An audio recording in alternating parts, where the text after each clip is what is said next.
নমস্কাৰ বন্ধুসকল, welcome to my YouTube channel পাৰ্থমেছলৈ। এই ভিডিঅ'টি অৰুণোদয় আঁচনিৰ লগত জড়িত হয় আৰু অৰুণোদয় আঁচনিৰ লগত জড়িত কেইবাটা গুৰুত্বপূৰ্ণ ইনফৰমেশ্যন আছে আজিৰ এই ভিডিঅ'টিত। সেইবাবে ভিডিঅ'টি কাইণ্ডলি স্কিপ নকৰাকৈ সম্পূৰ্ণ চাব।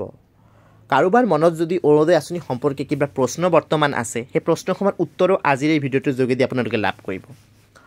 আৰু যিসকল বন্ধুৱে নতুনকৈ মোৰ ভিডিঅ' চাই আছে, আপোনালোকক এটা ৰিকুৱেষ্ট কৰিম, মোৰ ভিডিঅ'টি চোৱাৰ পাছত আপোনালোকৰ যদি মোৰ ভিডিঅ'টি ভাল লাগে আৰু আগন্তুক দিনতো মোৰ ভিডিঅ'সমূহ চাব বিচাৰে, তেনেহ'লে কাইণ্ডলি এই ইউটিউব চেনেলটি ছাবস্ক্ৰাইব কৰি ল'ব যদিহে তেওঁলোকে ছাবস্ক্ৰাইব কৰা নাই, আৰু লগত থকা বেল আইকনটি প্ৰেছ কৰি ল'ব। ইয়াৰ লগতে সকলো ভিউৱাৰ্ছক এটাই অনুৰোধ কৰিম, মোৰ ভিডিঅ'টি যদি আপোনালোকৰ ভাল লাগে কাইণ্ডলি লাইক এটা কৰি দিব, কিয়নো আপোনালোকে দিয়া এটা লাইক মোৰ বাবে অতিকৈ গুৰুত্বপূৰ্ণ হয়। মই ইনস্পিৰেশ্যন পাওঁ সেই লাইকসমূহৰ পৰা যেন আগন্তুক দিনত আৰু ভাল গুৰুত্বপূৰ্ণ ভিডিঅ' প্ৰস্তুত কৰি আনিব পাৰোঁ আপোনালোকৰ বাবে। চ' বন্ধুসকল, এতিয়া আৰু পলম নকৰাকৈ আজিৰ ভিডিঅ'টো আৰম্ভ কৰোঁ। আজিৰ ভিডিঅ'টি অৰুণোদয় আঁচনিৰ লগত যুক্ত হয়। ইতিমধ্যে অৰুণোদয় আঁচনিৰ যিসকল হিতাধিকাৰী অলৰেডি হয়, তেওঁলোকে অৰুণোদয় আঁচনিৰ টকা লাভ কৰিছে 1250 টকা তেওঁলোকৰ বেংকৰ একাউণ্টত। এতিয়া প্ৰশ্নটো হৈছে, যিসকলৰ নাম নতুনকৈ লোৱা হৈছিল, যিসকলে আগতে অৰুণোদয় আঁচনি কেতিয়াও পোৱা নাছিল, নতুনকৈ এপ্লাই কৰিছে, ধৰক নতুনকৈ নাম দিছে, তেওঁলোকে কেতিয়া লাভ কৰিব? বা নতুনকৈ পুৰণি যিসকলে এতিয়া লাভ কৰিছে তেওঁলোকে কি কণ্টিনিউৱাছলি পাই থাকিব? তেনেহ'লে নতুনখিনিৰ কি হ'ব? এই কুৱেশ্যনখিনি বহুতৰ মনত আছে, মোক বহুতে এই প্ৰশ্নটো সুধিছে।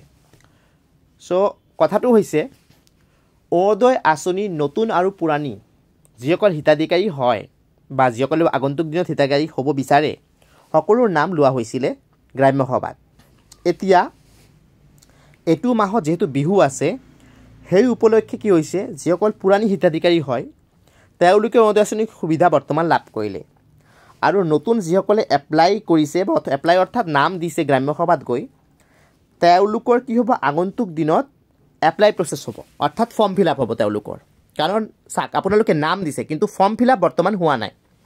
ফৰ্ম ফিল আপ হ'ব। কথাটো এনেকুৱা যে নতুন আৰু পুৰণি সকলো পুৰণিখিনিৰ অৰুণোদয়টো এটা সময় আহিব, ষ্টপ হ'ব। তাৰপাছত কি হ'ব, ফৰ্ম ফিল আপ এটা প্ৰচেছ আহিব। সকলোৱে যিসকলৰ নাম দিছে সকলোৱে মিলি একদম এটা ফৰ্ম ফিল আপ কৰিব লাগিব।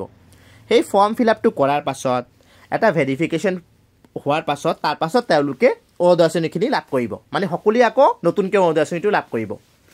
আমাৰ মুখ্যমন্ত্ৰী ডক্টৰ হিমন্ত বিশ্ব শৰ্মা ডাঙৰীয়াই এটা কথা বাৰে বাৰে উল্লেখ কৰিছে যে অৰুণোদয় আঁচনি বৰ্তমান যাৰ বাবে গ্ৰাম্য সভা অনুষ্ঠিত হৈছিল, তাৰ মাধ্যমে কি হ'ব, অৰুণোদয় আঁচনিৰ হিতাধিকাৰীৰ সংখ্যা বঢ়োৱা হ'ব, মানে বাঢ়াই দিয়া হ'ব। বহু সংখ্যক হিতাধিকাৰী হৈ যাব অসমত, যেন মেক্সিমাম দুখীয়া মানুহক যেন অকণমান হ'লেও চৰকাৰে আৰ্থিক সহযোগিতা দিব পাৰে, তাৰ চেষ্টাখিনি চৰকাৰে কৰি আছে বৰ্তমান। আৰু যিহেতু এইটো মাহত বিহু আছে, সেইবাবে কি হৈছে, পুৰণি হিতাধিকাৰীসকলে টকাখিনি লাভ কৰিছে। কিন্তু আগন্তুক দিনত যিসকলে নতুনকৈ নাম দিছিল, কেতিয়াও আঁচনিৰ সুবিধা পোৱা নাই, আগন্তুক দিনত তেওঁলোকৰ প্ৰচেছৰ মাধ্যমে আহি পেলাই তেওঁলোকে সুবিধাখিনি লাভ কৰিব, চিন্তা কৰিব